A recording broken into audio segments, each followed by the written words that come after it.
He stayed in Kenya for a week or 2 weeks, I think, 2 weeks. Okay. And then he's like, oh, one time he was like, oh, I've been called from the States. I have issues with my bank. So who called him back from the States from Kenya to the I States? don't know. Me, I don't know anything about the States, so I don't know. He got a call that the bank called him. I think his bank called him that all his money has been stopped. The money, he said Nigerians are trying to steal his money. So he went, he said he's going back, but he had one-way tickets. He didn't have a return ticket. He did not have a return ticket when he came to Kenya. Yes, he did not have a return ticket. So he tells me, can you ask a friend for 100,000 shillings? You mean this guy did not have any money, even in Kenya? Yes, he didn't have money. So I'm like, 100,000? Where am I going to get 100,000? You know, that time I'm not even working. The purpose of him coming back to America was because he said somebody is trying to steal his money? Yes. They started calling me, supporting me. Oh, really? Sending me. Where was he all that time? All those 7 months? All that time he said, you know, I got sick. I was admitted, I don't know, for 6 months. My phone was taken away. Taken away, you know, by the hospital. I don't know. He's very sick. He's not supposed to have a phone. Of course, things are not adding up, but I don't want trouble. You know, like, when you go through a lot of, you've gone through shit, and you really do not want trouble. Yeah. So you just go along with what he was saying. You are not questioning. Yes. Take away your phone because you're sick, and how comes you don't have any family member reach out to you? Come on. I was sick. I had heart issues. Now the media houses now are calling me for interviews, but I'm refusing. I don't want to do any interview. Let me ask you, how did the media houses know about you? The moment we got out of the hospital, the moment we were out of, within the vicinity of the hospital, people were all over taking videos, pictures, following us up, and of course the people who knew me I'm getting interviews. How do you meet somebody who is in America and you're in Kenya? How did you meet this person? Did he used to live in Kenya, then move to America, or are you in America, or where did you meet this person? Okay. We met online. I just Googled online dating, and then what popped out was Craigslist. Craigslist. Yes. So one day I just get a call from, a mama. Hey, I was given your number. My son gave me your number, blah, blah. I was like, oh, really? Does it really happen? You meet like the mother before meeting the person? Okay. I met the mom, but I think the story he gave the mom was different. Okay. But though he didn't alert me, he told the mom, Divina came to the States for graduation. That is where we met, Really? And then, yes, so when the mother was asking me, I was like, when you go along with the tune. Wow, because so the mom is asking you about going to America, and you're going with it, but you had not gone to America. I had not gone to America, actually. I've never gone to America. So the mom was telling me, my son told me, you met at a graduation. Probably he was scared to tell the mother that we met on a dating site. But why didn't he give you a heads up? Why didn't he warn you? He didn't tell me. He did not tell me. So what I did, I was just like playing along, and then I'm like, yeah, yes. You say throughout the time the kids were born and they are staying in the hospital, the mother is also living with you and she's sick, and the guy is someplace with his friends in Africa. Yes, I don't want to cause any trouble. Actually, I don't even want to ask where you are. This girl kept saying, we need to go, we need to go. Yeah. At some point, she was even pulling him, like, we need to go. Wow. So I asked him, well, who is this girl? At the hospital now, now I'm running out of patients. Like, who is this girl and why is she pulling you to go? But no, this is my friend. The friend is called Evans. This is Evans' girlfriend. And so then the moment around with the friend, why is he hanging around with his friend's girlfriend? When this lady heard him say that this is Evans' girlfriend, the lady was really mad. She stood up and left. Oh, she got upset. she got upset. Before he left, he had moved me to a bigger house. Oh, so finally he had agreed to move out of yes. two. Okay. Yes, and that house was 50,000. The rent was 50,000 shillings. 50,000 a month. Yes, and then he disappears. Wow, now you have this rent and the children. Wow. Hey, how are you? I'm good. How are you? I'm good.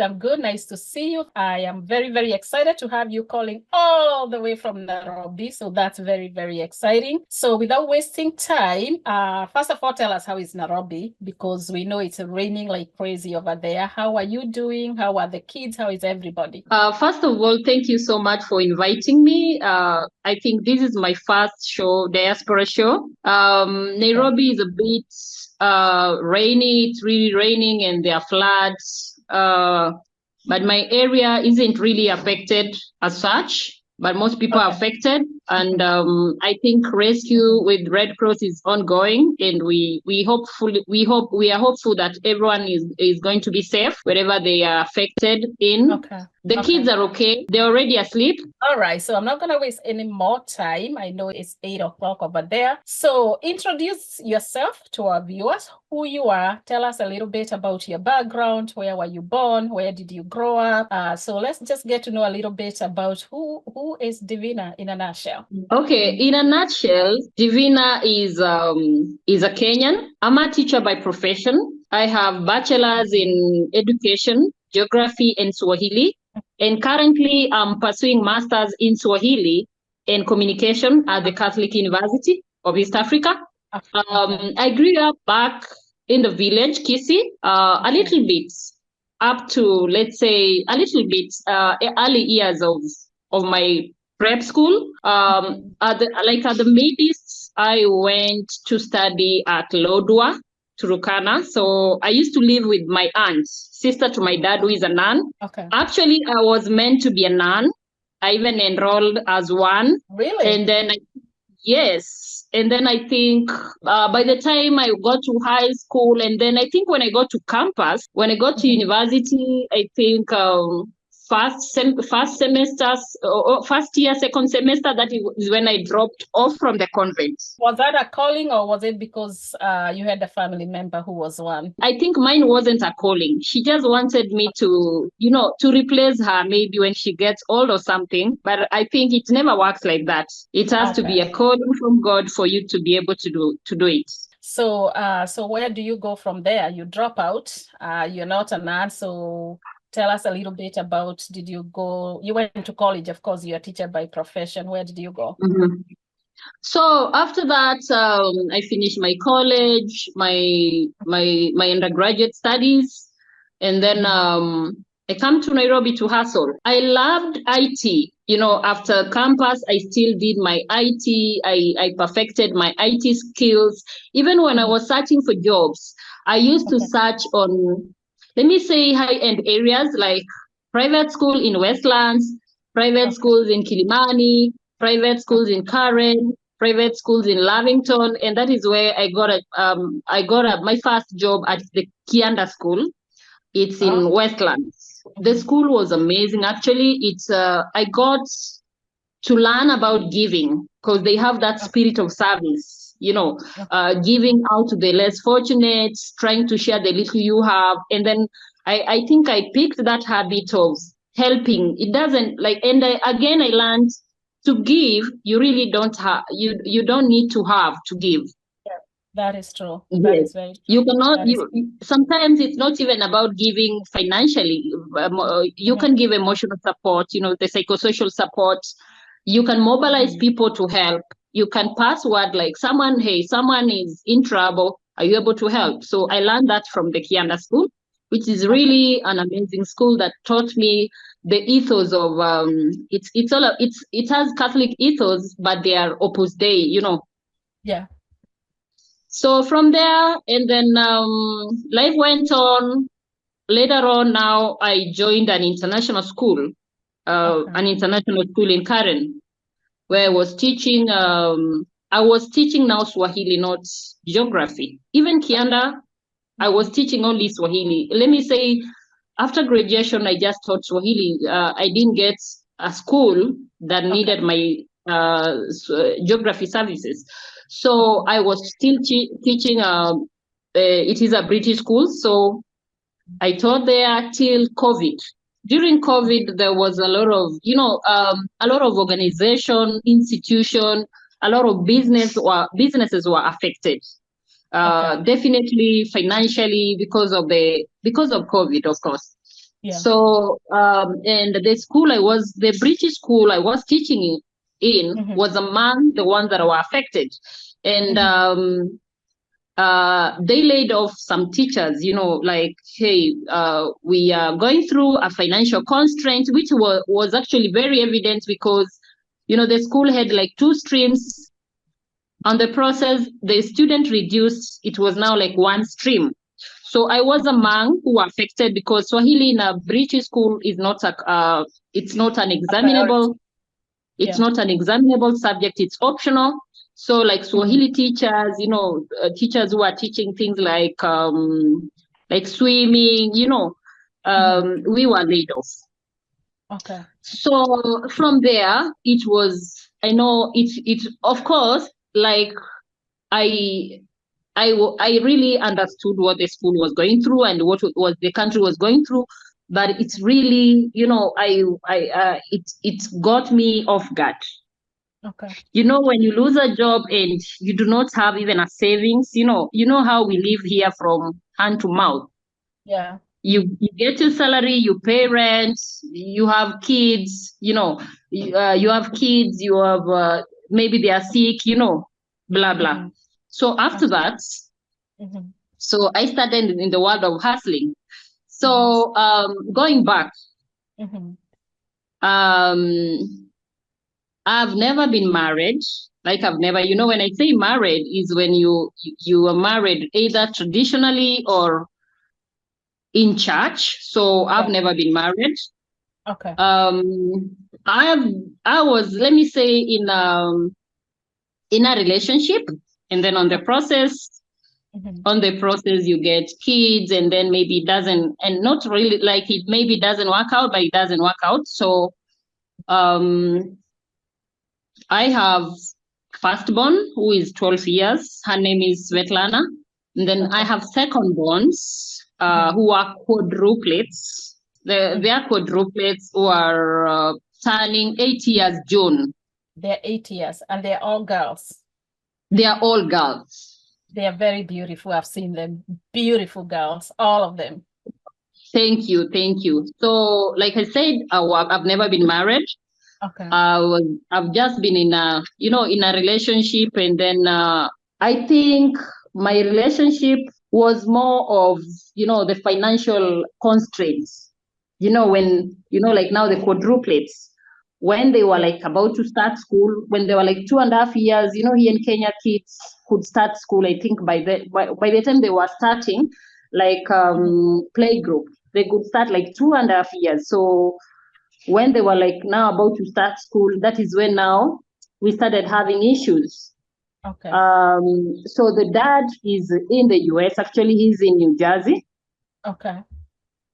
So when I was like, okay, the kids are starting school, we need to look for a school, he was like, no. In America, kids start school when they are like 10 years. And you see, like, I tried to talk to people in America, and they like, no, that's not true.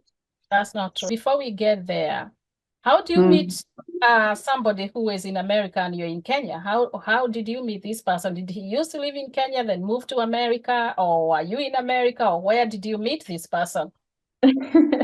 Okay. We met online. And another thing about me, I'm an indoor person. Like, I find pleasure when I'm just indoors.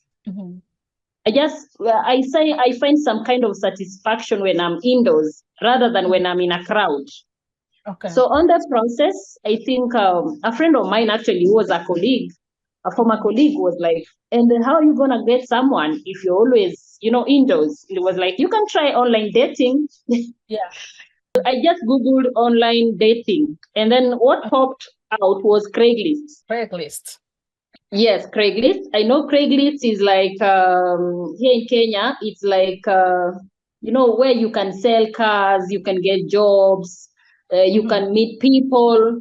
We have sites here as well. So it's not really a dating site, but it's kind of a marketplace. It's a marketplace, yes. It's a marketplace. Yeah. You can buy, you can sell there. People buy houses there. They sell, all kinds of advertisements. And again, there are people, there's that part where people are searching. So this is where we met. I met with this ex. What year was this? 2013. Okay, 2013. Okay. Yeah, we met 2013. After we met, he's like, oh, I'm in the US, I'm a Kisi. Oh, even me, I'm a Kisi. We have this, I don't know, we have this belief that, oh, this is someone from my hood. I'm safe. Yeah. So you feel connected.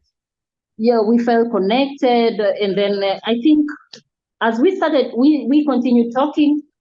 He gave his mom my number. The mom was in Kenya? Yes. Okay. Yes. So I met the mom. Actually, I met the mom before meeting him. Okay. So one day I just get a call from, a mama, and he's like, hey, I was given your number.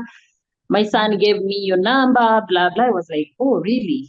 Does it really happen? You meet like the mother before meeting the person, Yeah. And then before that, he had jokingly said, I gave my mom your number. And I was like, wow. Okay, to me, it was something positive, it is, it was a good thing for him to do. So the mom organized for a meeting. I met the mom. Okay. I met the mom, but I think the story he gave the mom was different. Okay. But though he didn't alert me, he told the mom, Divina came to the States for graduation. That is where we met, Really? And then, yes. So when the mother was asking me, I was like, when you go along with the tune. Wow. Because so the mom is asking you about going to America, and you're going with it, but you had not gone to America. I had not gone to America. Actually, I've never gone to America. So the mom was telling me, my son told me you met at a graduation. Maybe probably he was scared to tell the mother that we met on a dating site. Right.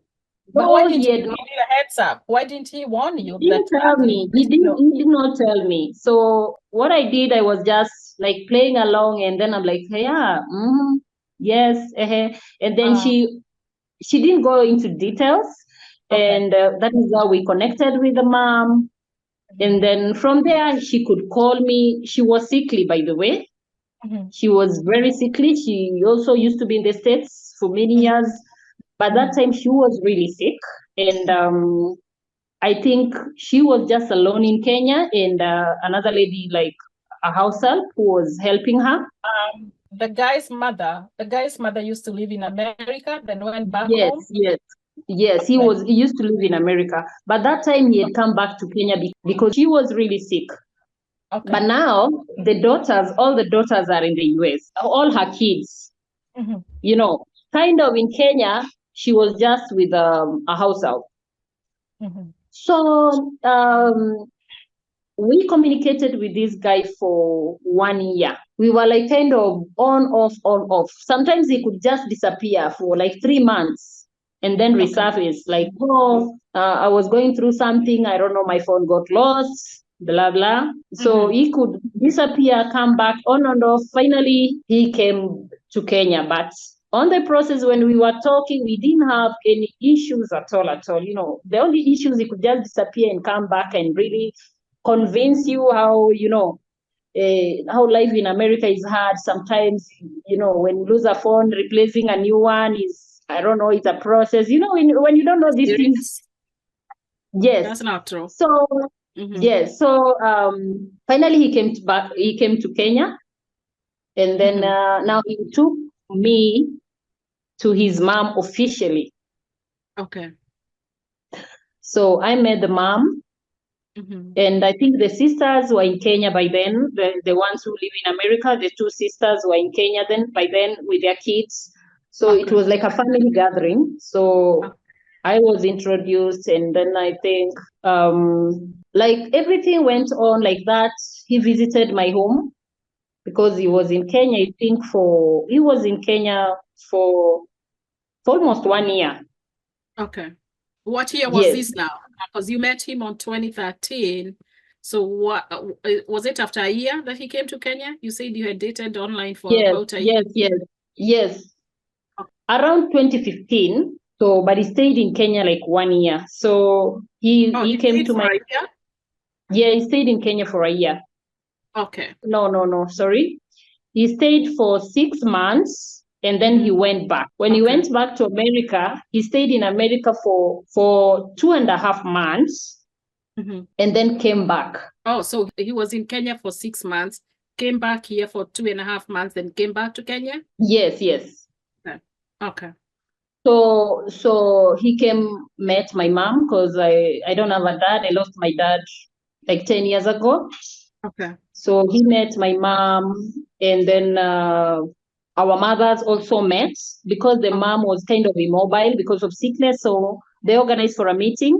My mom like went to their place. Like my place, I'm from, like I said, I'm from around Suneka, and he's from Kisii town. Okay. So we are like very close to each other. So my mom had to go. My mom had to go to meet the mom at their place because the mother was immobile because of sickness. So, and I think all was rosy, and everything just was very fine. Everything was fine. So he went back. So I think after 2.5 months, he came back. Okay. I think because the mom was really sick. The mom was really sick, and I think like no close family member. So he could be here helping the mom, take her to hospital. At some point, I think he hired a doctor who could come. The mom was really sick, and it was not even convenient for her to visit the hospital. So the mom came to stay with me in Nairobi, where I was living. So this guy did not have a house like in Nairobi. So when he came from US to Kenya the second time around, and the mom is in Kisii sick, where was he staying? Was he staying in Kisii, or was he staying with you? He could come to Nairobi, see me, go to Kisii. He was operating, but I think he was more in Kisii because the mom could really get attacks. So at some point, he was like, I need a better hospital. Okay. I need a better hospital, so I need to bring my mom to Nairobi. Can we kindly come and stay at your place? I was like, why not?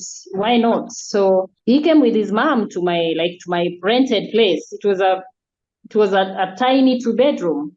Okay. Wow. Yes. A tiny 2-bedroom, and that is where we were living. At that time, you had your first child.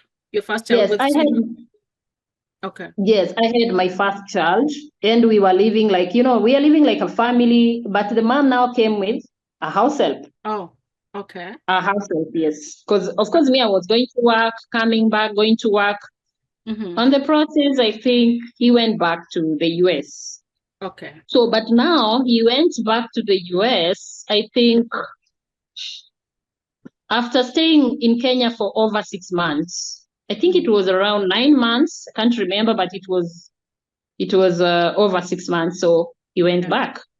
Okay. He went back to work. So I remained with the mom. And staying with a sick person is not easy. It's like being a caregiver, because at some point the house help left to a country because she was a family woman. And then it was now my responsibility, though I wasn't fully involved because I used to go to work. But at least when it came to when we like taking her to hospital, if I needed to be there at the hospital, I had to be there. That time I was expecting now the quadruplets. Okay.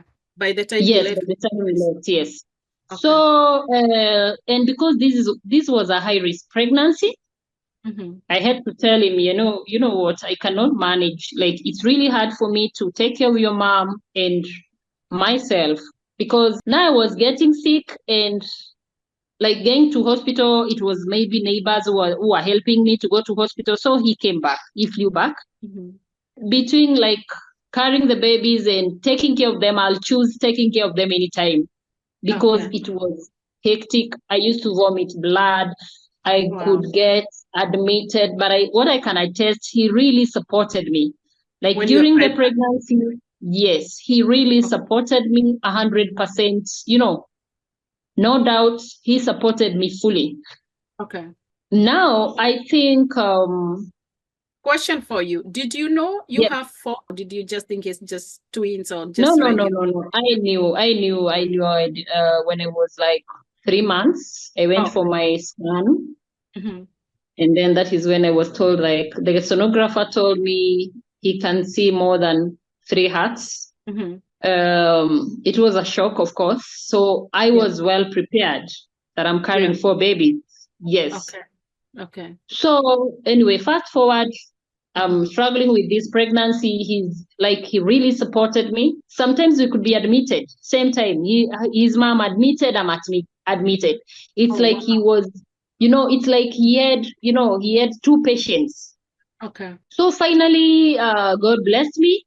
The babies were born. So I think my issues with him started immediately the babies were born. So was he in Kenya when the babies were born? Yes, he was still in Kenya. He was still in Kenya. Actually, now that time he had stayed in Kenya for like, for almost a year. He was in Kenya. Okay. So when the babies were born, of course, that time, he had just left, like he has gone to see, that time I was like almost, going to deliver. He disappeared. He had this friend, very close friend, they used to go, I don't know, out with. In Narok, I think. He said, I'm going to see a friend of mine in Narok. And then he went there and I was like, you're going to see your friend in Narok? And I'm in Nairobi, I'm almost delivering, Yeah. He said, no, I'm just going and coming back. That is like he left and he didn't come back. So I get into labor. I'm with the mom. The mom is sickly. So my neighbor takes me to hospital. So at the hospital, of course, they asked me if, the only person who can be there, I went through a cesarean. They said the only person who can be there is a spouse. But I was like, he's not around. So I was with a friend called Joanne. So my friend was not allowed to be in the delivery room. So she waited outside. Yeah, she waited outside. So I went through a cesarean and I think within, the babies, within 5 minutes, I can say, the babies came out. They were like a minute apart. Okay. Did you call him? Did they let him know that you're on your way to the hospital or when you got there? Yes, I called him. He did not pick. My neighbor called him. He did not pick. My friend Joanne called. He didn't he knew Joanne was my campus mate. He did not pick. So we are at the hospital finally. The babies have been born. So I gave birth around I think it was around 4 p.m. Okay. And then I think I blacked out, Wow. I blacked out. I woke up the following day at night. So basically, I blacked out. Can I say 2 days? No. It was like, that the whole night, the following day, the whole daytime. I woke up at around 9 p.m. the following day. Wow. Actually, I had not seen the babies. That is when I was taken to the neonatal unit to see the babies. Were they due or were they born early? When one was due, I gave birth at 30 weeks. I was actually going to 31. Let me say 30 weeks. That is around 7 months. Okay. So that is when I went to see the babies. And then even before I went to see the babies, I tried calling him. He's not picking. His phone is on, but he's not picking. And then I'm like, I talked to the mom. Of course, the mom was really excited about the babies. And then the mom is like, is Joe picking calls? Because he's not picking my calls. I also told her she's not picking mine neither. So I went to see the babies. And when I saw the babies, I was really, my heart was crushed completely. Like I was really, They were so tiny, tiny, like a phone. Mm-hmm. I had 1.2 kg, I had 1.5, and two 1.6. Wow. They were so tiny and scary. They even had hair, on their faces, like the hair is not shed, completely shed. Yeah. They were, I don't know, they were just looking like, they were just like, not like, premature babies, the way I've not, most people are used to seeing normal babies who are born 4 kg, no, I know 2.5. I know how they look like. I know how they look like. I had a set of twins, and they were in the NICU too. So the children were looking so tiny, and scary. And I was like, what came to my mind? Don't tell me these children are not going to survive. The way I've really struggled with this pregnancy. That is what came into my mind. So they were put on the CPAP. They were on the NICU. They stayed in NICU for, I think, around 2 months. Okay. And then from there, they were transferred to HDU for 3 weeks. Wow. So, let me ask you, all this time that now you've given birth, the babies are preemies, so they have to stay in the NICU for all that time. Is he coming to the hospital to see them? No. All this time, his phone is on, but he's not coming to hospital. Are you serious? Yes, he's not picking calls. Like, we are trying to call him at some point now, because the situation in which the babies were, at some point I think I logged off him. Like, I stopped thinking about him. It was not about the baby. All the time I'm being called, come, there's this baby who needs blood transfusion. We need this, there's this child who can't, I don't know. They had a lot of complications. You say throughout the time the kids were born and they are staying in the hospital, the mother is also living with you and she's sick, and the guy is someplace with his friends in that. Yes, he was in some hotel. Later on, he said he was in a hotel. He just booked a hotel. I don't know. He was shocked. Okay. So he came after 3 weeks. Mm-hmm. He came to hospital after 3 weeks, and he came in the company of 2 friends, a lady and the friend. Now the guy I knew was his friend, and another lady. So they were 3. So he came there. I think he was like apologizing. Oh, I'm sorry. And for me, I didn't want to cause any trouble. I have 4 infants. Yeah.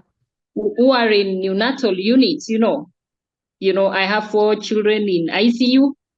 I don't want to cause any trouble. Actually, I don't even want to ask where you are. That time I just want him to be there for me. I want support. I want that psychosocial support. I want financial support. So I don't want to cause any trouble. And then he's just apologizing, but I was like, no, don't worry. I was in a shock. I just booked a hotel, and then it was, anyway. So I was like, that's fine. How long had this taken? How long before he 3 came weeks. to see? 3 weeks. He came the 4th week, I think, when it was heading to a month. Almost a month. But what really kept me strong, that I didn't even break down, was because I was staying with the mother. And the mother assured me, she told me, Divina, do not worry about bills. I will sort out the bills. I will support you. The mom was really amazing. She was like, don't worry about him. I know he's somewhere, as long as his phone is on. So what I really don't know, if really they used to talk with the mother. That one I really do not know. Oh, you don't know that? Okay. Because it was really kind of weird. The mom was really sick. How can you really disappear and your mom is really sick? About me and him, we are not family. So, but because I really don't know if they used to talk or not. But anyway, but what I'm grateful is the mother was there for me. She supported me. She really, if it wasn't for the mother, for the support she gave me, I think I could have really broken down. Wow. So he comes to hospital with a company of a lady and the friend, the man I know, but I don't know this friend. But from the body language, it's like they have something with this girl, Wow. because this girl kept saying, we need to go, we need to go. Yeah. At some point, she was even pulling him, like, we need to go. Wow. So I asked him, well, who is this girl? At the hospital now, like now I'm running out of patience. Like, who is this girl and why is she pulling you to go? But no, this is my friend. The friend is called Evans. This is Evans' girlfriend. And So then the moment why is he hanging around with his friend's girlfriend? So the friend is there as well. So when this lady heard him say that this is Ivan's girlfriend, the lady was really mad. She stood up and left. Oh, she got upset. She got upset. Probably she was lied to.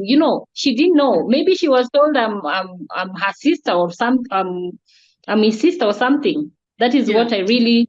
But you see, I didn't get time to talk to her. Yeah. She just left. Okay. He left, and of course, the friend, the guy, Evans also left, followed up the girl. Okay. But the way this girl left, it raised a lot of questions. And again, what I was going through, my babies are in ICU. Yeah. I didn't really have much. Of course, there was a lot of questions to ask. There was a lot of, there was something fishy. But now, the babies are in ICU, and I want this guy to be there. So I don't want even to ask a lot of things to upset him. I want him to be with me, to support me. As much as the mother is supporting me, as much as my family was supporting me, I needed his presence. It's different. Yeah, it is. Yeah. So he went to the NICU. I took him to the NICU to see the babies. And when he saw the babies, actually, he also cried. He shed tears. And and that is it. I think when it was time to go home, he went back home. I stayed in hospital. Yeah. I stayed in hospital for a while because now the babies were depending on my milk. I used to express, So he went back home, but he could come and visit now. So back home, my house help had run away. Oh, no. Because she knew I'm coming with 4 children. So she took off. You have 1 kid and you're coming home with 4 more, and the sick mother is also there. So she's like, no. Yes, she took off. She took off, and when she took off, and remember my ex-mother-in-law, the house help had gone back to Kisi because she was a family woman. So my small sister, comes in to live with us. Okay. She really supported me because now she was with my daughter and my ex-mother-in-law. Yeah. Like she really, she really helped because now how was I gonna get another house help who is waiting for 4 children? Because they really get scared. I can't blame them. So my small sister moved in. And then now my sister had like a 2-month-old baby. Okay. Yes. But she was still, also, lactating and but she had to move on because I didn't have any other option. Yeah. Because now my mom could not come because I'm staying with, I'm like staying with my mother-in-law, the guy staying there. And remember, we are still in my small rented place. We've not moved to a big house. 2-bedroom apartment. Yes, 2-bedroom. And I'm like, can we get a bigger place? It's like, no, we need to be sure if the babies will survive, Oh my gosh, okay. She was talking like that, like.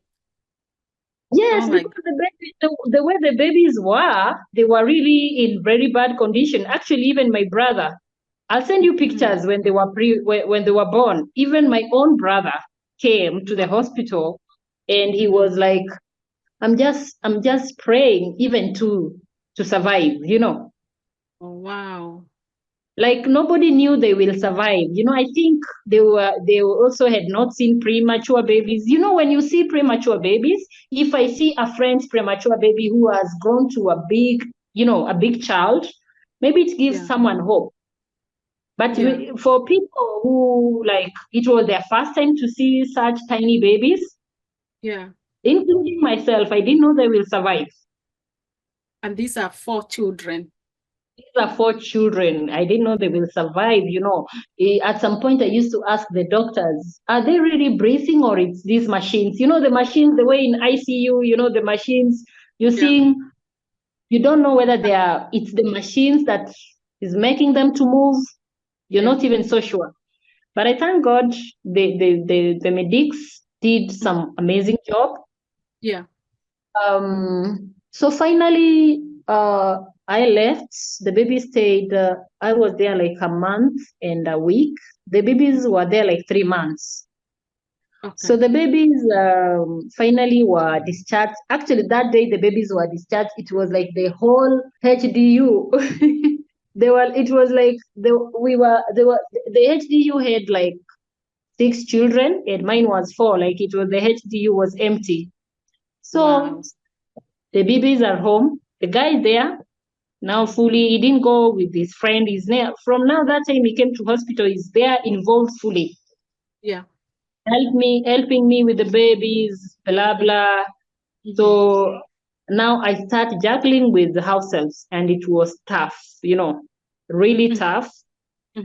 Because now you get a house help and they're like, how many kids do you have? How old are they? You know, that is one question up to now. When I want a house help, you know, it is one question that I fear house helps asking me. How many kids do you have? How old are they? You know. Yeah. So anyway, the babies are home. You know, I had a very high turnover of house help. They could come even if like I remember at some point there's one who was even being paid 15,000, but she couldn't stay because it was like a nurse job, you know. You have to, you know, they have to help me at night to give the babies milk because that time now they were taking formula. So they have to help me at night, like the whole, you know, one child wakes up, let me say 11 p.m. After an hour, the second baby is up. Wow. And you see, I'm tired, I'm sleepy, you know, I'm clumsy. So like I have to call them to help me. You know, now we have like to mix the formula. You know, it's a process to warm the water, mix formula, blah, blah, help. You know, I'm also new. Yeah. By the time the 4th child is up, the first one is up again. Oh my gosh. So it's like around the clock. It's around the clock. So at some point, these girls are not waking up. You go call them, can you come help me? Or they just wake up and the following day they are gone. Wow. So I told my sister, you know what? We have to take care of these babies at night, the 2 of us, me and you. And remember, my sister has like a child, you know, a young child now. She's 2 months older than the quadruplets. Okay. So we're just taking care of them. She's here breastfeeding her own, helping me here and there. Life went on. When I was home, after the babies were discharged, like I take 2 weeks, 2 or 3 weeks. I think after 3 weeks, the mom passes on. Oh, wow. While you're still living with her? Yes, I'm still living with her. And the guy is still in Kenya? Yes, the guy is still in Kenya, but he was not, when the mom passed on, he was not around. He had gone to Kisii. He really loved staying in Kisii. Like, for some reason, he just loved staying in Kisii. Okay. So, the mom got sick. I took her to hospital. That time we used to live in Kawangware. There's a hospital, Melchizedek something. It's Kawangware corner, something there. So I took them up to hospital. Then she got admitted, and I left her there because now I have small children. I left her there, and then I told the nurse they can be updating me. So she was there, like, I think for a week. But the guy is still in TC. I don't know. She was preparing to go back to the States. I don't know. She's running up and down, following I don't know what. Wow. So the mom, on the day she passed on, she called me. The doctor called me. She wanted to talk to me. She told me she needed sweet potatoes. I need to cook for her sweet potatoes and take to the hospital. So I go buy sweet potatoes, cook.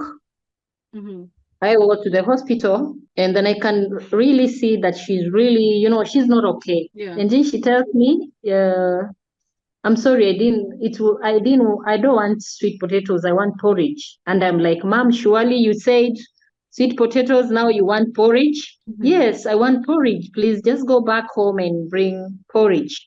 And then she held my hand, actually. She held my hand. I told me, please, I know I'm disturbing you, but go get me porridge. Actually, before, there's a part that I didn't say. She's the one who paid the bills, the mother. Oh, the mother to the guy. The father of your kids, didn't he have any money? Because financially, I don't hear you saying. No. What happened, they were sharing an account with the mother. Okay. They had like a joint account with the mother. Okay, that is what he told me. They shared an account. So it's the mother, like when mommy was wired to the hospital, it was the mom's name that appeared. They were sharing an account.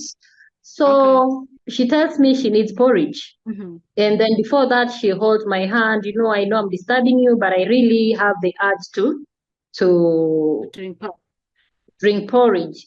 And that time she's crying. She told me, I'm in a lot of pain. I don't know whether I will make it, And she told me, she really thanked me. I've been taking care of her, like when she was sick, blah, blah. And then I was like, let me rush and get, all the kids on the States. The two daughters and now the son who was in Kenya. Question. Are they the sisters who are here in the US, are they supporting you to take care of the mother? Yes, fully. Okay. They are like they could call, that's mama used to have money. She had her money. She did not, there are those parents who are stable. She was learned. She was at some point, she was a teacher she was a tutor in a college, she had her money, she had the money. Like you can say, mama yangu akona pesa, she really did not, but they could call her, talk to her, like that. But financially, she was able to take care of her bills. Okay. So I went back to bring porridge. And then, of course, I make a call to my sister. She prepares porridge. By the time I'm back, I got a call that you urgently need to come back with the porridge. And then I'm like, can I talk to her? Because I was really worried. The situation I left. No. Just, she cannot talk. Just come. She needs the porridge. So that time she had already passed on. Oh, they just didn't want to tell you. Yeah, they didn't want to tell me. So I went back, and then I went to the hospital with my porridge. I found the doctor trying to make her sleep. Me, I thought like she's sleeping because she looks so good, and she was very and good looking. She was really beautiful. So I didn't even suspect that she's dead. And then the doctor told me that she passed on. And my reaction was, it was just unbelievable because this is someone we talked less than an hour ago. And you see, all the children, the son is in Kisii, and I don't want to tell him. I didn't want to tell him because that same day he was traveling back to Nairobi. We had talked. I didn't want to tell him. And so I called the sister to the mom who lives in Kenya. I call her and tell her about the demise. And then I call the the son, Yeah. you know, he has another son. He has a son. He had two sons. I call the other son the elder son. In about Kenya? it. Oh, he was also in In America. Kenya. He's in Kenya. Okay. Yes, he comes with the wife, you know, and now they take charge Okay. about moving the body, blah, blah. So after that, burial is in Kisii, and I have small children. I cannot travel. But the guy really insists, like, you know, you cannot fail to attend my mother's, you know, burial. And of course, I was like, you know what? This mama has been there for me. You know, me and her, we were like friends. Yeah. Oh, I have to go. So I leave the kids in Nairobi, and then they're around 3.5 months around there. I attend the burial and then come back to Nairobi.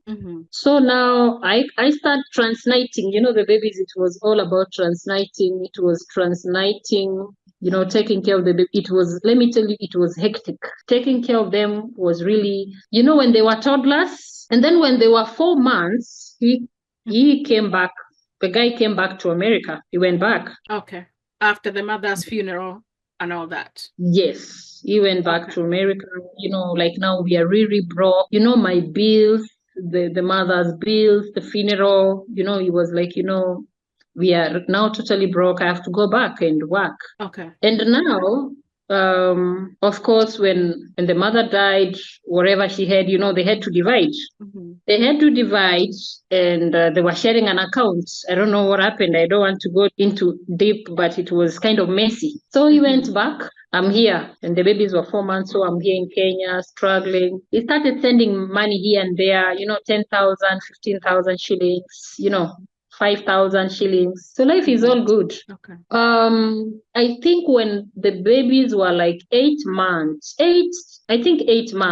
like almost 1 year, that is when we kind of disconnected. So he stopped communicating? Yes, he stopped now communicating. He's now not, like when the babies were like 1 year, he's not, you know, he's not online. You call him, and you know now here in Kenya you have to use WhatsApp. I call him, he's not picking. Now that time he disappears, like seriously, like 3 months. Wow. You won't hear. And I'm here, I'm not working. And now the mom, who was like my support system, She's like, gone. you know, when he could even disappear, I'm like, you know, I'm with the mom. She was like my pillar, you know, may she rest in peace. She's not there. Now I have no one now. Now I'm on my own. Personally, I come from a very humble background. Okay. So I'm the firstborn, and my siblings, like, they didn't have a stable job. My mom lives back in the village, you know. So now that time I start having serious financial issues. Before he left, he had moved me to a bigger house. Oh, so finally he had agreed to move out of the two. Okay. Yes, and that house was 50,000. The rent was 50,000 shillings. 50,000 a month. Yes, and then he disappears. Wow! Now you have this rent and the children. Wow. So I have children. They are like a year. I need diapers. I need food. I need to pay the households. You know, the babies are getting sick. And another 50K for the house. Yes, the rent is 50,000. Wow.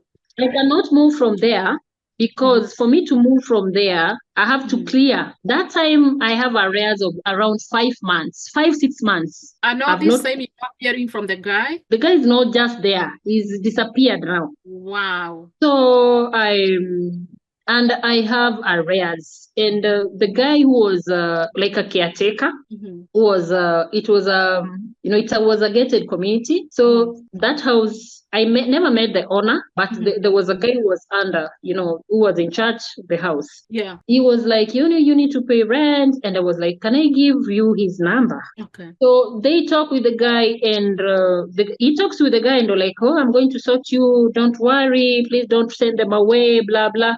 But he did not send that guy anything. Wow. So this guy is back. He's like, anyway, I don't know that guy. It's you who live in this house now. Sasa amenigeuka.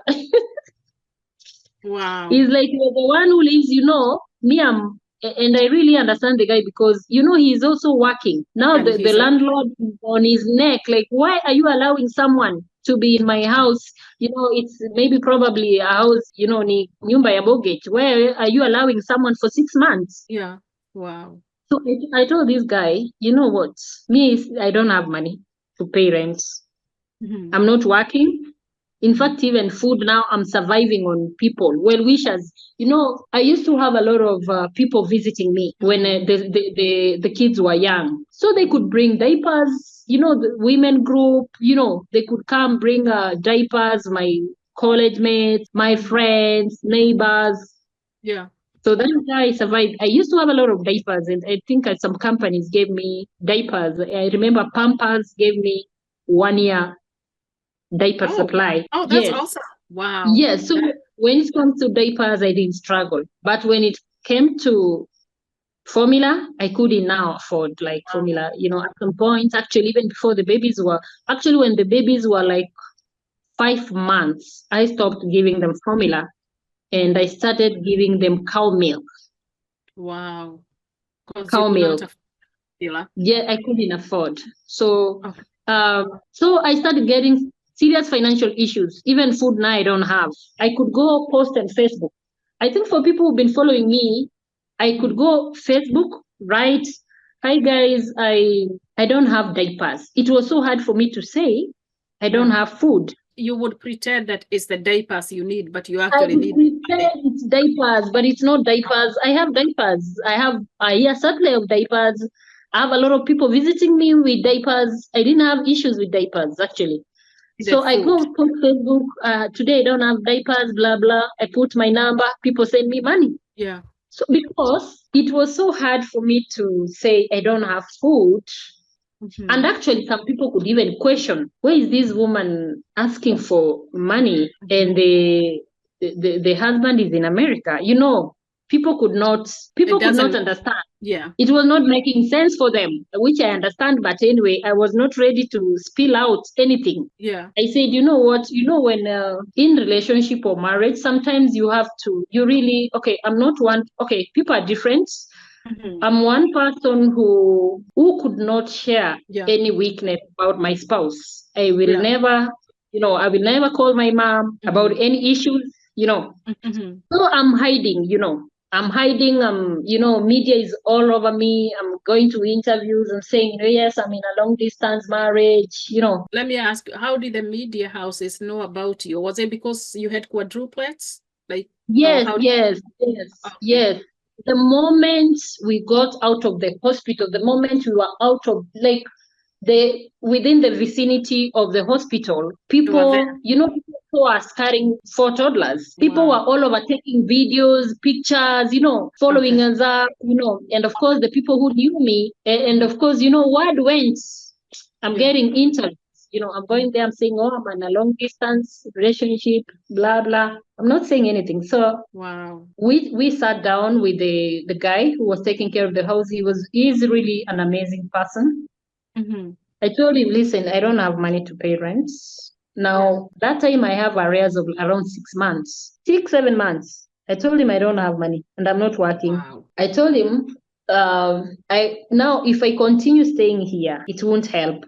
Just let me move out. Yeah. So, and, the guy says, but make sure you pay, blah, blah. And then I think he went to rent tribunal and brought these forms. We went to rent tribunal and I got the forms to sign that I'm going to pay. I had to sign, but I know deep down me, I'm still taking care of the babies.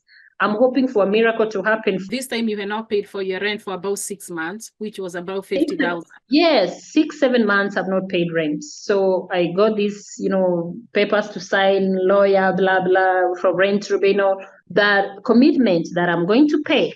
I said, yes, I signed everything, my photocopies, my ID, everything. Yes, I'm going to pay. And then I just wanted to fasting. Yeah. Moving out, I had to look for money. That time I used to borrow people money. See, lend me money, I'll return. I just tell you, can you help me with 5,000? Just helping me. Yes. Can you help me with 1,000 shillings? Not you borrow. Yeah.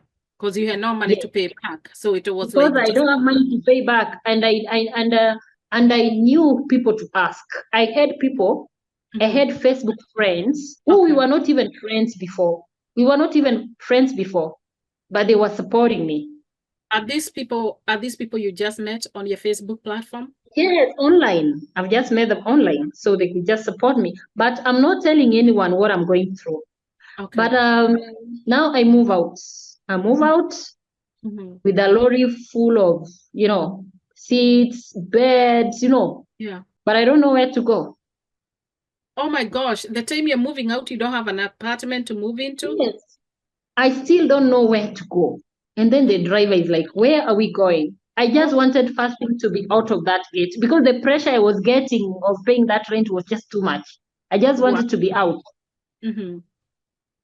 So, and then I remember, now this time I'm thinking of family. Okay, my brother lives in Ngong, not Ngong town. There's a place between Ngong and Bulbul. There's a center. I've forgotten the name.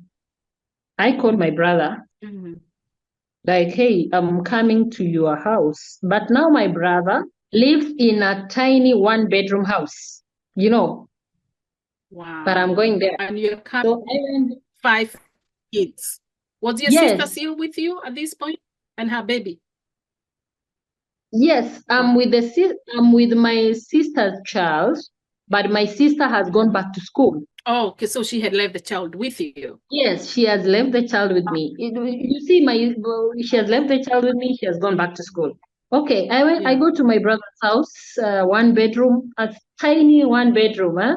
I'm telling you, the bedroom, when you sit, when you sit on the bed, you can touch, the the wall anyway. So my bro, we tulimpiga exile, like, he had to look for a place to stay. You took over his place, eh? You and the babies.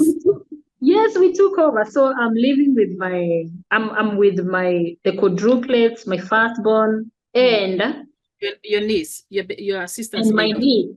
my niece. And now my house is like, we are not getting along. She needs her pay. She needs her money. She has worked for several months. She has never been paid. At some point, she leaves. Wow. I told her, you know what? I don't have money, so you can just leave. When I get money, I will pay you. Wow. This girl, she went and reported me to the chief. Oh my gosh. The local chief? I was summoned to go, but I didn't go. I told the chief, I have 4 babies. I'm not able to come, and I've not refused to pay that girl. I know she needs money, but I've not refused to pay her. She just needs to give me more time. Yeah. So they didn't follow up anyway. That was it. But what I did, I called the family of the household. I called the mom and told the mom, I'm in a situation. I'm not able to pay her. I owe her several months. She was really patient with me, but I will pay. So I'm staying in that house. Food, I'm surviving on Facebook. I go posts. Wow. At some point now, it's really raising eyebrows. I'm now getting even exposed to Facebook groups like, this woman loves begging online, Oh my gosh. And she has a husband, Nini. This guy has disappeared. This guy has disappeared. Huh? Wow. This time now, I really want a job. Like, I want a job. But so now... How long since you had heard from the guy now? Months? We're talking about months since you last communicated. It's now several months. Wow. Yes, I've emailed. The way you can write someone messages, you email them till you feel like you're depressing yourself. Yeah. Yes. We survived on my bro. I remember he could, a bachelor's life, like 1 kg, half a kg liters of cooking oil, the sufurias. Now my staff, I forgot to tell you, my staff could not fit that house. Yeah. So we requested the caretaker of the place. They were put somewhere, you know, not really a store, but outside. Wow. And my bro went and bought, you know, this karatasi, the polythene paper, kind of. My bro went and bought the black one, you know, the black thick one, and covered the sellotape, you know, covered the things. It could rain, and I think most things spoiled, because I stayed with my bro. I stayed for several months. Okay. With him. So that time I'm surviving, you know, my bro, we don't have this, you know. Wow. And that time you don't have a house girl now. You're taking care of the babies, all 6 of them. Yes, I don't have a house girl. And this time, my daughter, my firstborn, is not going to school. Wow. She's not going to school because I was living in Kawangware. Okay, initially, I used to live in the 2-bedroom house I was talking about. I used to live in a place called Waruku. Waruku is in between, is in Kangemi. Let me say Kangemi. Okay. I'm living in Waruku, in Kangemi. I was living, so my daughter was schooling at Westlands, a school in Westlands. Okay. Where I used to teach. Because I was a staff, she was learning for free. Now, I moved to Kawangware, but she goes now with school bus. Of course, we are just only paying the bus. We are not paying fees. The school was catering for everything. Now we moved to Ngong. So she can't go to school. Now she's not going to school. Yeah. She's completely now not going to school because I don't have money for, you know, I'm not paying school fees. I'm not paying school fees, but I don't have money for her transport. I try to organize transport. It's quite pricey. Like I can't afford. Yeah. And then she stays like 2 weeks, not going to school. And then I remembered, there's a teacher who used to do transport in the school. I talked to her. She was like, Divina, you know, from Westlands to Ngong, that is too far. And remember, I don't have money. And then there was this teacher called Irene Juguna. Irene saved me. Irene was a teacher and she had a van. She used to do transport. She told me, I will take her in. Wow. Did she live?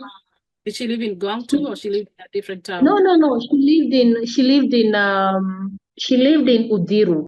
Okay. So we organized. I drop her, but I tell her I don't have a house up. Come and pick this girl. You know. Wow. We organize one weekend. She comes and picks her.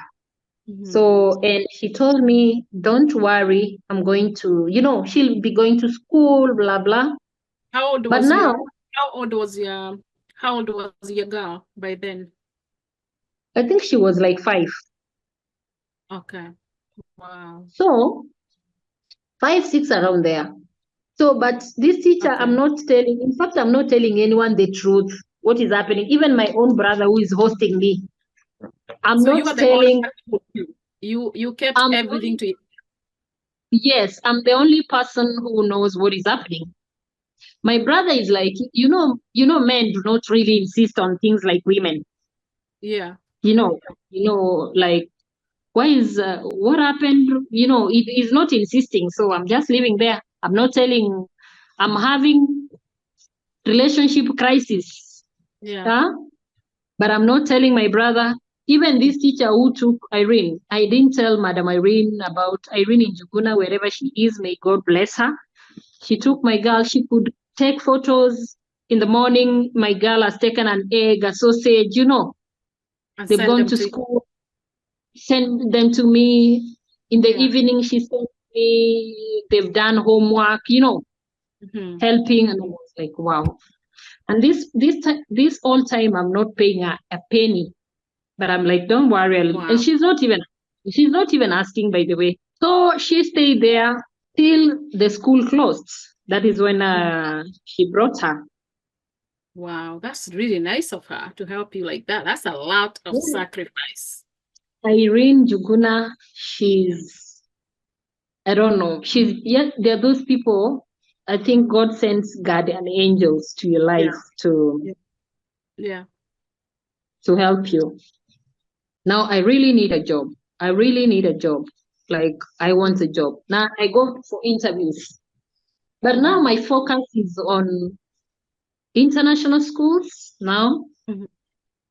Yes, I get invited for interviews, but when I go there, you know, you meet other people who are getting interviewed. They've been teaching. You know, remember the whole of my pregnancy period, I didn't work. Yes. So it turned out that I'm not taken. First of all, they ask you, do you have a family? You know, family, they really do not mean a husband. They are focusing on if you have young children, because if you have a young child, you're not going to be productive to the school. That is one thing about... There are chances you'll be calling in sick with one of the child sick or something. Now they ask me, do you have children? Do you have a child? Your youngest child is how old? I'm like, okay. I have quadruplets. What do you mean quadruplets? The toddlers, you know. And then at some point, are you sure you'll be coming to school every day? I'm like, yeah. Anyway, I lost like 3 interviews. Okay. So finally, I'm a Facebook friend. Actually, a Facebook friend, I don't know if I've even ever met her up to now. I don't think we ever met. Did we really meet with this girl? This lady? You know, they used to have a group like fans of quadruplets, a WhatsApp group, fans of quadruplets. They could raise money, you know, they send me money. They could raise like maybe 50 shillings weekly. And, you know, I get like 1,000, 2,000, you know, they really supported me. So there was a lady in that group who was teaching at Oshel Academy. It's an international school in Parklands. So this lady was like, okay, there's a school in Karen, an international school, looking for a teacher to cover, like a cover teacher. Their teacher is going for maternity. But it's a 3-month job. So, and I have recommended you, like, I think they were close with the principal of Oshwell. So I got, through that, my name was forwarded. So this time I went to that interview. I don't have competition. It's me. I do my interview, and of course I've been recommended by another principal, courtesy of this online friend, Facebook friend. And then I get a job, but it's 3 months. Wow. So life was, I had to look for a house up now. Now at least I know, you know. I have to look for... You have to go to work. Yes, I look for a house up. And at the same time, I need to move out now from my brothers. Once I get my first pay check, I move out. So, you know, all this time I'm trying to reach out to that guy, and I'm like, oh, I got a job in an international school. And then that guy was like, reservists. They started calling me, supporting me. Oh, really? Sending me... Where was he all that time? All those 7 months? All that time he said, you know, I got sick. I was admitted, I don't know, for 6 months. My phone was taken away. Taken away, you know, by the hospital. I don't know. He's very sick. He's not supposed to have a phone. Of course, things are not adding up, but I don't want trouble. You know, like, you know, when you go through a lot of, you've gone through shit, and you really do not want trouble. Yeah. So you just go along with what he was saying. You are not questioning. Yes. To take away your phone because you're sick, and how comes you don't have any family member reach out to you? Come on. I was sick. I had heart issues. Now I'm working, and that is why I love working. When you're working, there's some respect as a woman. When you have your own money, there's some respect that comes with it. Yeah. And I saw it. So this guy, he saw I've joined an international school, but I didn't say it is a 3-month job. Yeah. Now he actually sent me money to look for a house. He sent me around 200,000 shillings. To go look for a house? Yes, I look for a house, and I got a house in a place called Karinde. Karinde is in Lake Dagoretti. Did he clear the balance of the previous house that you had signed these tribunal papers for?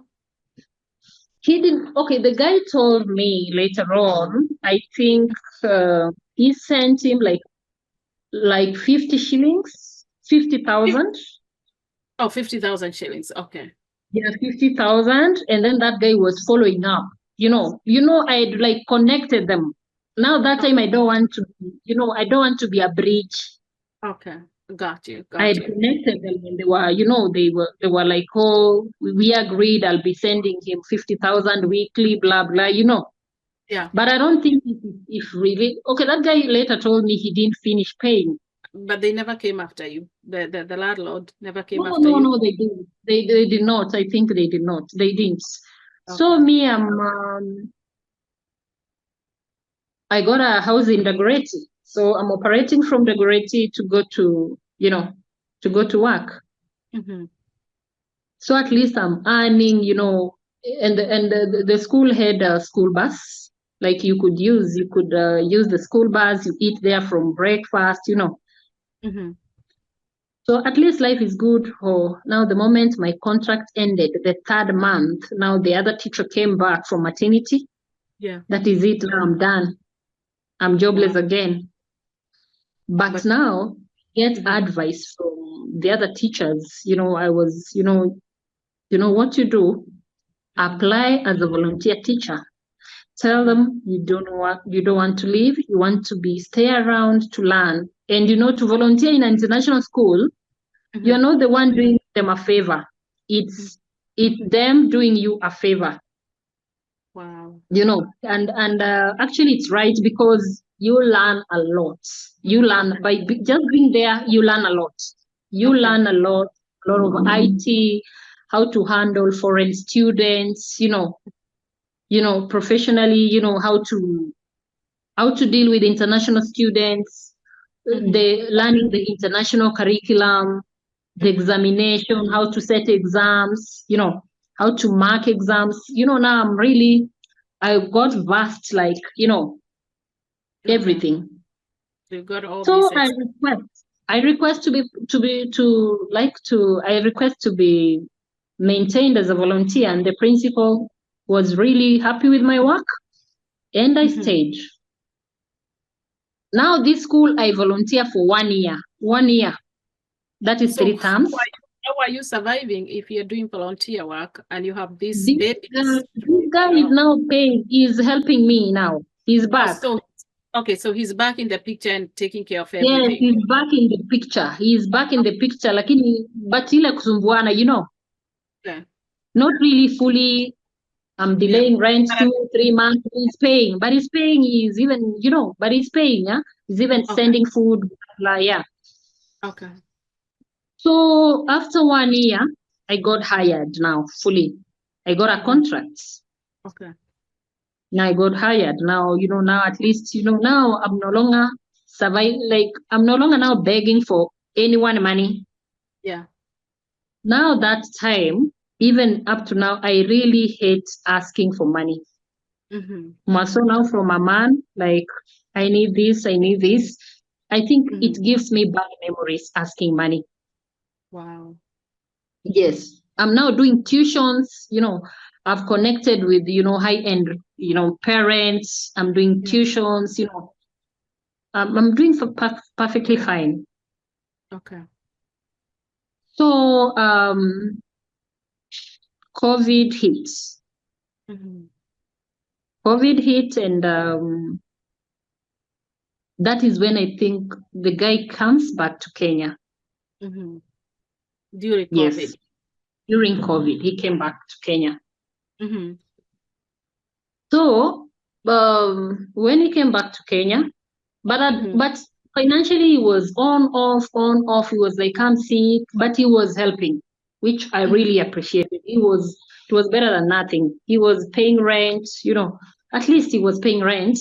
And then I was doing other things, I'm one person who believes in 50-50. Sometimes I find myself saying, I've done this, I've done this, don't worry. Because this person is troublesome, clearly is troublesome. You're trying to tell him, okay, I got paid salary. I bought blah blah. We have enough food. We have gas. So COVID hits. When COVID hits, I lose my job. Now back to factory settings. I don't have a job again. And let me tell you, that time they were like every place they were laying off. Like people were just getting laid off. There was no single organization was employing that time. If there were very few. That time now, me, I'm down with stress. I don't know how we'll survive. At what point does he come to Kenya from America? That time of COVID. In the midst of COVID. Time, yes, he came. So when he came, I'm not working. He started blaming me. Why did you quit working? Of course, I didn't tell him I got laid off. I lied to him. I quit working because I don't know why. I don't know. I cannot say why I told him that. Because it's like, I just quit working because there was so much stress, I don't want to say, I'm in denial. For some reason, I don't like saying things that will embarrass me. Okay. He stayed in Kenya for a week or 2 weeks, I think, 2 weeks. Okay. And then he's like, one time he was like, I've been called from the States. I have issues with my bank. So who called him back from the States from Kenya to the States? I don't know. Me, I don't know anything about the States, so I don't know. He got a call that the bank called him. I think his bank called him that all his money has been stopped. The money, I think someone is trying to steal. I don't know. He said Nigerians are trying to steal his money. So he said he's going back, but he had one-way tickets. He didn't have a return ticket. He did not have a return ticket when he came to Kenya. Yes, he did not have a return ticket. And now, these 2 weeks, he found me, I have not paid rent. Now he tells me he doesn't have money. He is not able to withdraw because someone is trying to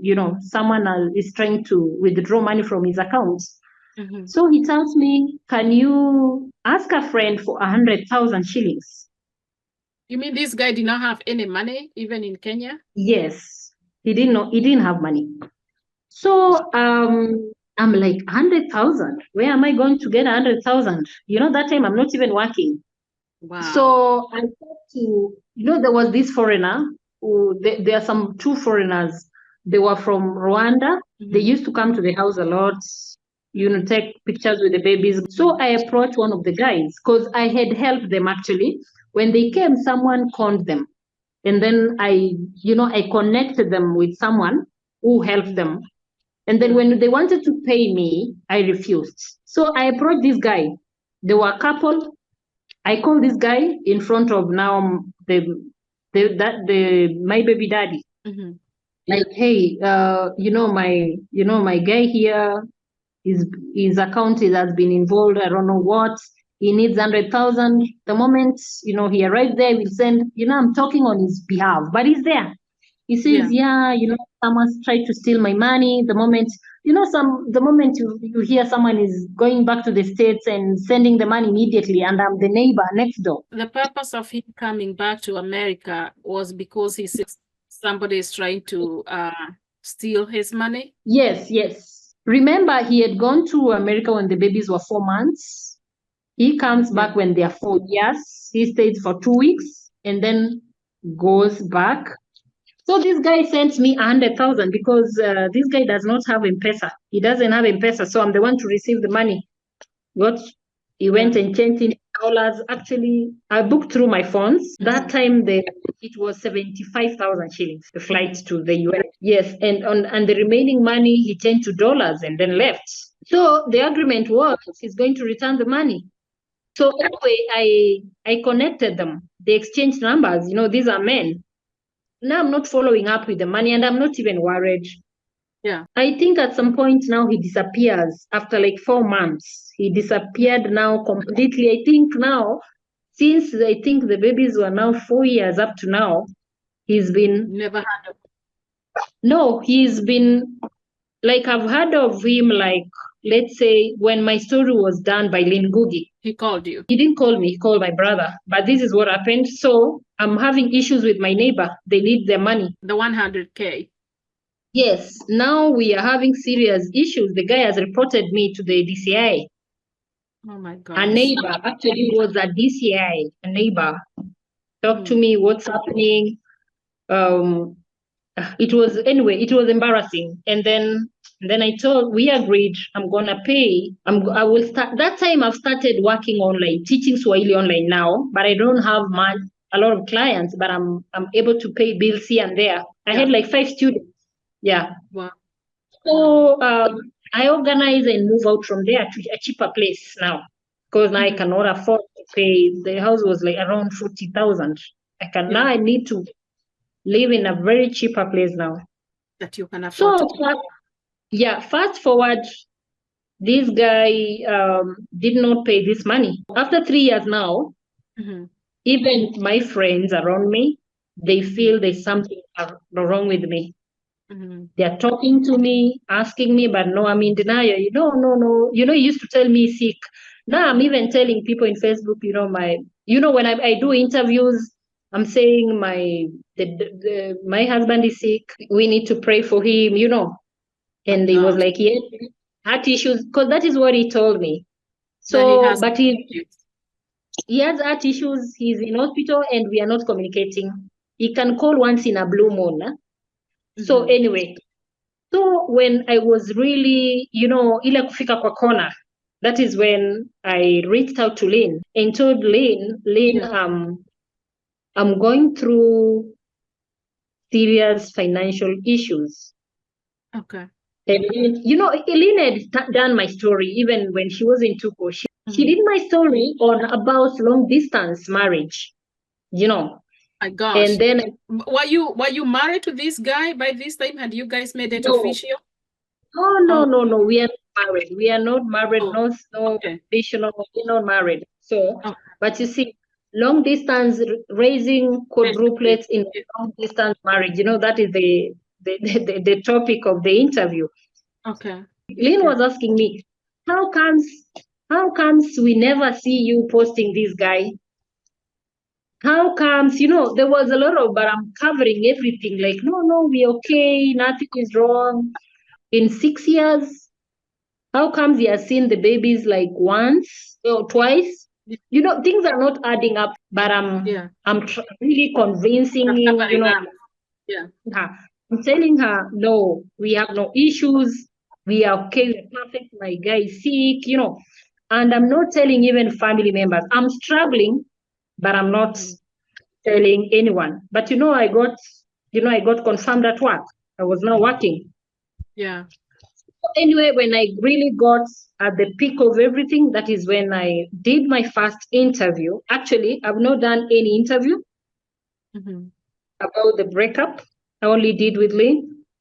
And after my interview was out, I got a call from so many media stations, Of course, they want content, and I'm like, no. No. My Lynn did my story. And I think that because now, at the moment, honestly, even when I came to this show, I knew I'm coming to talk about Swahili, but at some point, you had to ask me to go back.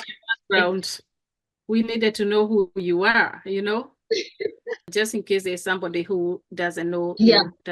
story. Yes, yes. So, and because you really wanted to know who I am, and it was fair enough not to just to come and talk like I'm a Swahili online teacher. I teach diaspora students. You had to know who I am. We just met online in Facebook. You don't know me. So that is why I had to give you my whole story. Now my story was everywhere. Gossip groups. Now the media houses now are calling me for interviews, but I'm refusing. I don't want to do any interview. It's not a good thing to lose your privacy. It's not a good thing. It's a cool thing to lose your privacy. You feel like, it's like taking off clothes. Yeah, you're naked, technically. You're naked. I was feeling naked. I was feeling naked, I've been hiding like I'm married. I've been lying to the whole world. I'm happily married. And all this time, I was not even married. It was a strenuous relationship, blah, blah. And now some of my close friends now were understanding why I had financial issues. Yeah. The bloggers uplifted the stories, but I kept quiet about it. Not writing any way about it. I could meet people who were like, oh my goodness, I feel so bad. How could this guy do like this? I'm like, no, please, I'm not talking about it. Yeah. I'm not avoiding people. Now I'm a proper indoor person because I'm avoiding people. Yeah. Oh my so God. Now from the Ngugi show, my Swahili class is now picked up. Okay. Now, so you got more clients. Now people know me from Canada, from Australia, from Germany. Now at least I'm able to pay bills. Now this guy, I'm still, for some reason, sometimes I'm emailing him, but now it came to a point where I said, you know what? It's not good for a grown-up man who knows that his children are going to school. And let me tell you, me and him, we never quarreled. He's this cool guy. You never quarrel. He will never shout at you. Like you will not have a reason, but he will not provide. When it comes to you asking him money, that is where you draw the line. Can you go back to a country and staying there if rent in Nairobi is expensive? Oh my God. That's what he tells you? Go back up country if it's expensive in Nairobi? Yeah. If rent is troubling you, go back to a country. The kids are starting school, or in America, children start school at 10 years, or at some point it was like public schools in Kenya are free. Why can't you take the kids there? But he's not a confrontational person, but he will not provide. Like he will not. I have a question for you. After you did the interview that you did with Lynn Ngugi, did this guy get to watch that interview? Did he ever say anything to you about the interview? What he says? He watched the family, of course. They saw the interview, and then but before doing the interview, there's a, like, I used to talk to his sister, the one who is in North Carolina, and she's not helping me financially, not sending me even 100 shillings, but she was there for me emotionally. I used to call her and tell her, where is your brother? And like, my brother. And at some point it was like, my brother is a pathological liar. My brother is wasting your time. Just move on. He was like, we are in America, but nobody knows where he lives. The sister says, like, he has never had heart issues. I've never heard about that. I don't want to, the sister is like pissed off. So after the interview, he reaches out to my brother now. This guy reaches out to my brother. Now he has seen the interview. So my brother comes and shows me the message. We are living together. It was like, guess what? Who reached out to me? I'm like, what does he want? Okay, this is interesting. I was like, okay, listen to him. This was months after now hearing from him. This is almost now 3 years. A long time now. This was after COVID, I got since around COVID, my story was done last year, I think. So this was now like almost 3 years now. He was like, I don't want to break up on a national television. That is what he told my brother.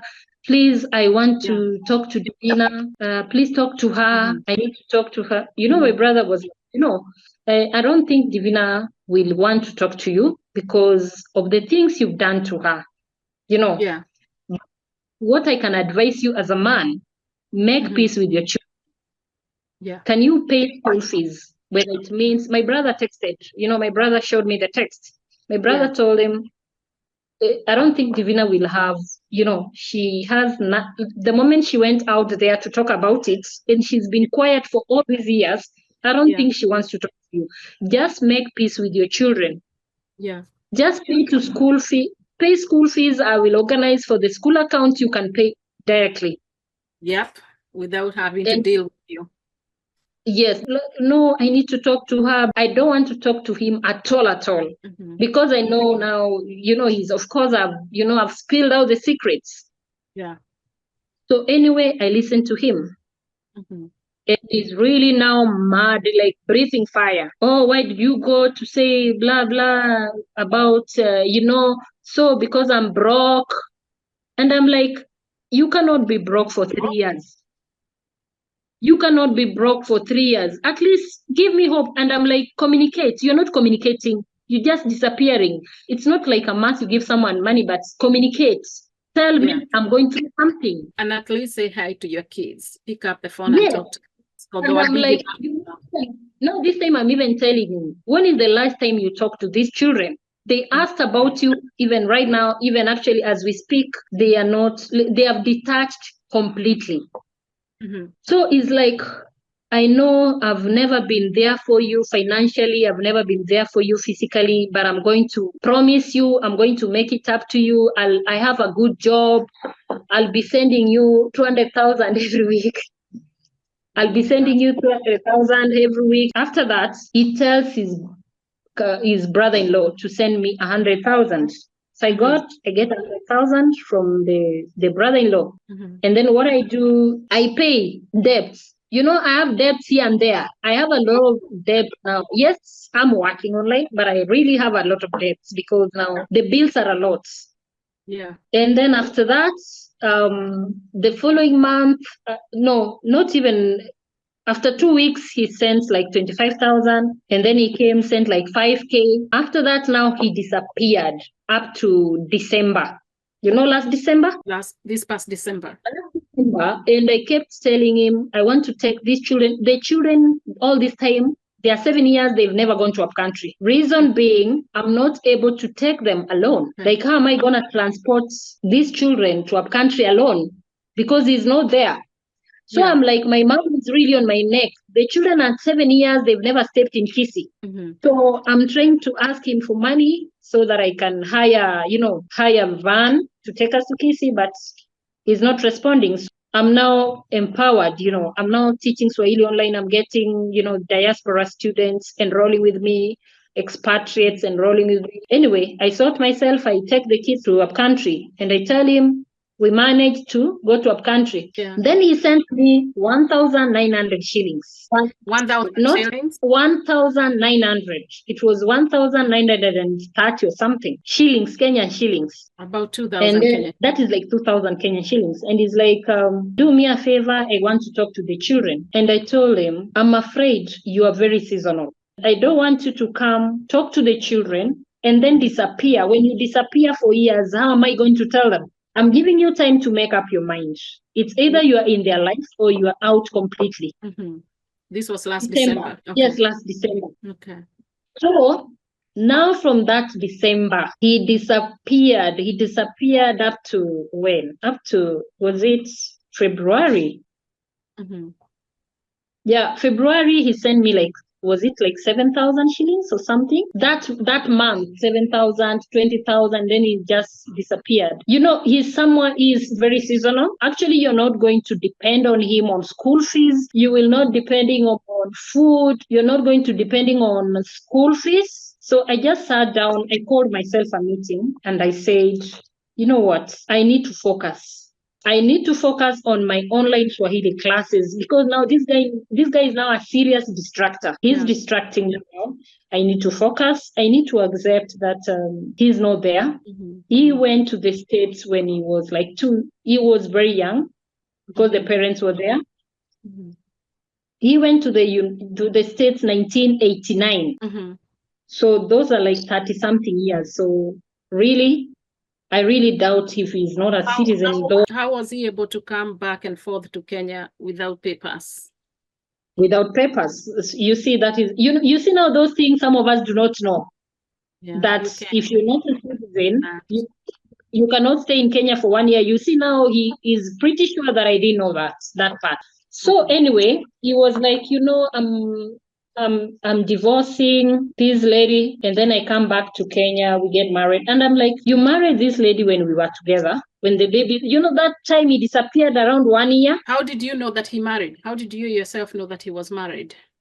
I got that from his cousin who lives in New Jersey, but he also admitted, but he was really in denial. He was in denial, he's not married. But I told him, I have your social security number, and it has been confirmed that you're married to a Black American. He was like, okay, now I'm sorry, I'm now going through a divorce. But anyway, about the divorce, at this point now, I'm not interested in any, really, I'm not interested. Like, I'm completely not interested in, whether he's divorced. Wait a minute. So you met this guy in Kenya. You met him online. He traveled to Kenya. He stayed there. From what I'm hearing, you say he came like 2 or 3 times, and he get married while you guys are still dating. Yes. He doesn't know that. There's no way you are able to travel back and forth without like the proper documents. Wow. So anyway, that was it. And then I said, you know what? I need to move on. I really need to move on and disconnect completely. If he decides to support the babies, because let me tell you, it's financially, it's very hard, If he decides he doesn't, and completely he does not support. In fact, even the school where the children goes to, he doesn't know. Leave alone that, he does not know their names. Like, he will not tell you this is Lara, he does not know. I think he knows like one. What? Yes. And then now I disconnect and I said, you know what? He's a grown-up person. I have a life. I'm still young. Yeah. I need to be strong for my children. I need to be mentally stable to be able to work. I'm not going to chase someone. I'm chasing him and I'm getting distracted. So that is when I said, you know what, I'm going to move on. What I did is I forgave myself, because for me, I feel I was the problem, because I saw a lot of red flags. I still entertained them. So what I did, I called myself a meeting and forgave myself. Good I'm move. I'm going to give these children the best. Yes. I'm going to work hard. I'm going to work hard. I'll ensure they're in school. I'll ensure they dress up well. I'll ensure they get medical, attention when they are sick. I will ensure the babies are okay. That is it. Yes, that's a good move. I'm so happy to hear that. And that's the reason we have you here. But of course, we needed to know a little bit about you, your background. And I think that's a very good move, what you've decided to do, to focus on you and the babies and let him be.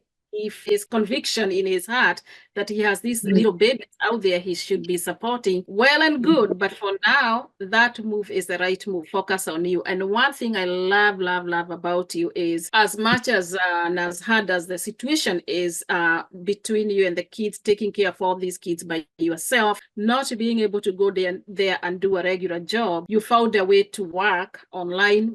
You don't go online every day begging for money, but you're actually out there asking people to give you work. So we're going to ask our diaspora viewers all over the world, if you have kids, or even you yourself, or you have friends, American friends, that would like to learn Swahili. Here is Divinar. She's a Swahili teacher, and she does a great job teaching kids. Do you want to talk about how you work with the kids one-on-one? How long are the classes and all that? So let's focus on your Swahili lessons, how people can find you, how old the age group of the kids that you teach. Let's talk about that, so that if somebody is out there watching this, they can at least give you a job. So thank you so much for that opportunity. Like I said, professionally, I'm a teacher. I have bachelor's undergraduate in Swahili and geography.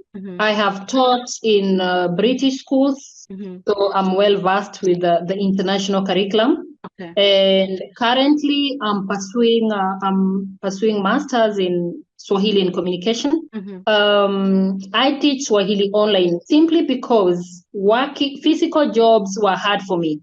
Sometimes the babies are sick, I'm trying to get off from work. It's hard for me. I feel like I'm even bothering my bosses.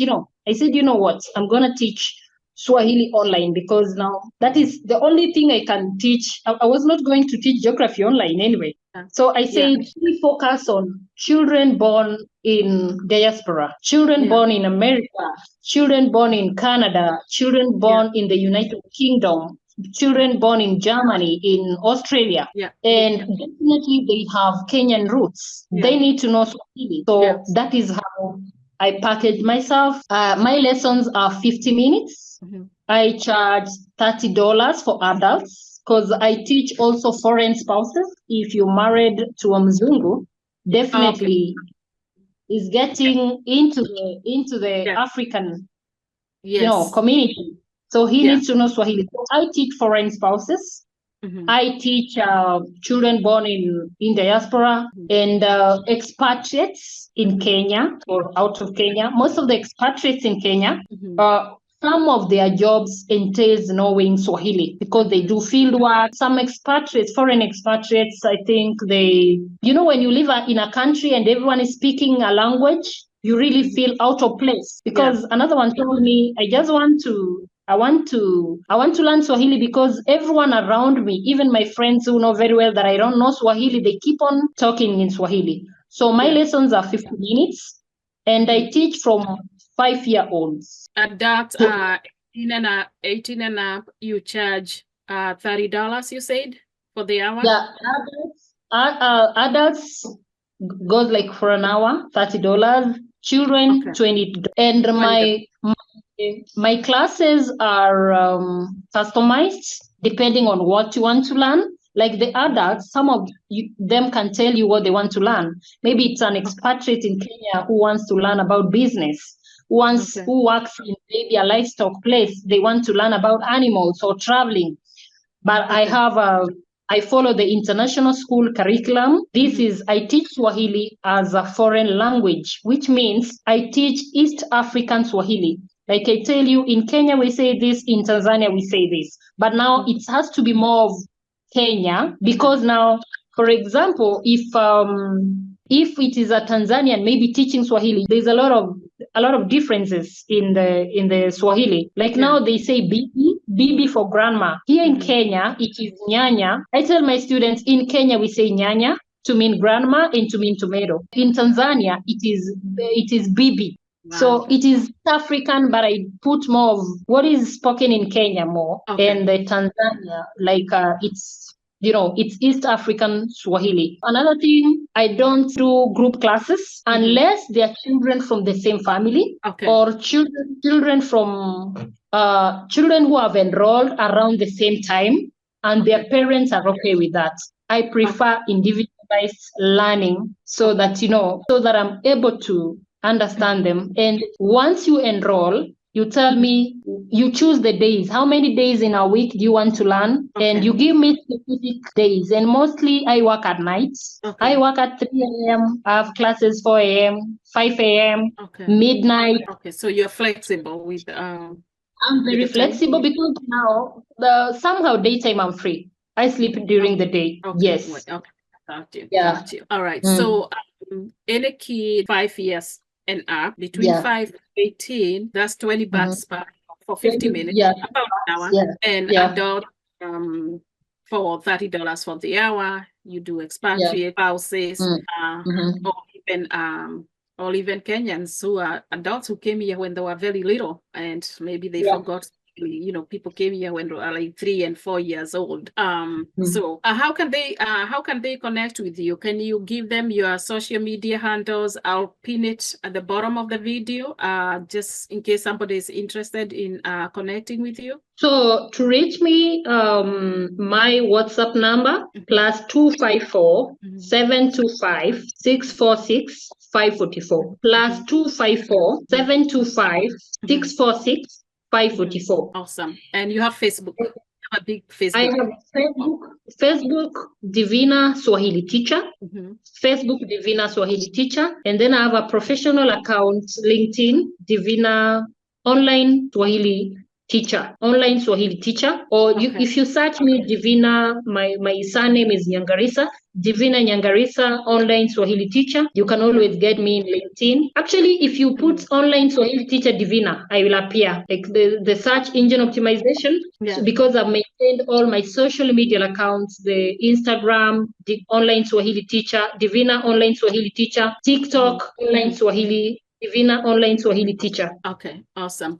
You're gonna send me those links, direct links. So we're gonna pin her Facebook, her phone number, and what's the other one? Instagram and all of those. So we're gonna pin the description box so that if somebody click on it, they can go straight to your Facebook or they can get in touch with you. As far as your ex, I want to say that if he disagrees with anything that you shared and he would like to come and clear the air, he has a different side of the story, he's more than welcome to the show and tell his side of the story. For now, we just gave you a platform. Whatever you shared, that is your side of the story. That is your opinion. That's not my stand. But he also has the right of reply should he decide that what you shared about your relationship with him and the girls is a different story. But for now, keep it going. You have these little girls looking up to you, and you still take care of your sister's child. So you are a super mom.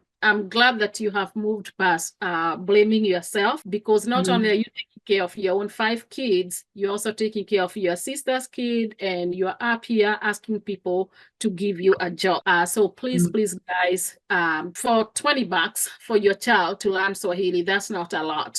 So please reach out to Divinar and give her a job so that she can feed these little babies, pay their school fees. But if you still want to be a blessing to her, she's not here to ask for money. But if you feel touched by her story and you like to be just a blessing, she has shared her number. It's going to be at the bottom of this video. You can connect with her, give her whatever you can, maybe buy the kids breakfast for a day or 2. But more important, if you know somebody that would use her services, I think that is what she would appreciate the most. Divinar, as we close, do you have anything you want to say in closing? As we close, first of all, I'm really grateful for hosting me. And I think it is such an honor to be hosted by you. And for real, it's only Lynn Gugi who hosted me. I've been quiet about everything because, silence also helps you to heal. So anyway, I'm grateful for the show. For the Diaspora community, thank you so much for those ones who have already enrolled. They've really supported me. I couldn't have made it without you guys. Thank you so much. I'm super grateful. May God bless you. And to the father of my kids, wherever he is hiding, he is free to come and air his side of the story, why he's not paying school fees, not why he's not loving me, because me, I moved on. We need to focus on why he is not paying school fees. You need to come and clear out. He's free to reach out to you. And I think I gave you his contacts. I wanted to mention that I actually did reach out to him. You gave me his number. I called and I also left him 2 messages and letting him know that you're going to be coming to the show, and I wanted to hear from him before I talk to you. I also left an open invitation if he gets the message later on and he wants to come to the show. Let's hope that he'll come through, and if not, this mama here is not stopping. There's not stopping her. She's out here to give her kids the best life, with or without the support of their father. She's out here hustling. So please, let's support her whatever we can.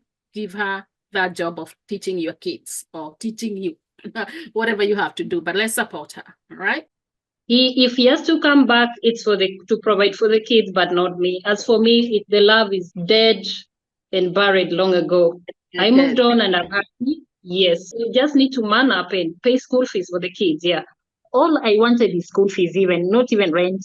Those things I can do. That school fees bit, That's if crazy. I get, I think it's weighing me down. The school fees really weighing me down. But you see, now we cannot force him. We cannot force him. But it's not easy. Actually, they're in grade 3. Grade 3. Wow. And that is and I told you when I tried a scholarship, the feedback I got, You can't get a scholarship because the father of your kids live in America. I just hope some of this organization would rethink some of these decisions, because my goodness, if the father of your kids live in America or wherever, if he's not supporting you, it does not matter. So it's the kids who are suffering. It's the kids who are suffering because the guy is not supporting you. Let's hope that you get enough clients to do what you're doing to be able to take care of your kids, and hopefully that God will send you people to give you more work, all to support you so that you can take care of these babies until they are able to stand on their own. So thank you so very much. I will talk to you soon, and thank you for your time, and you have a wonderful night. Yeah, thank you so much. I appreciate. You are so welcome. God bless you. God bless you too. Kwaheri.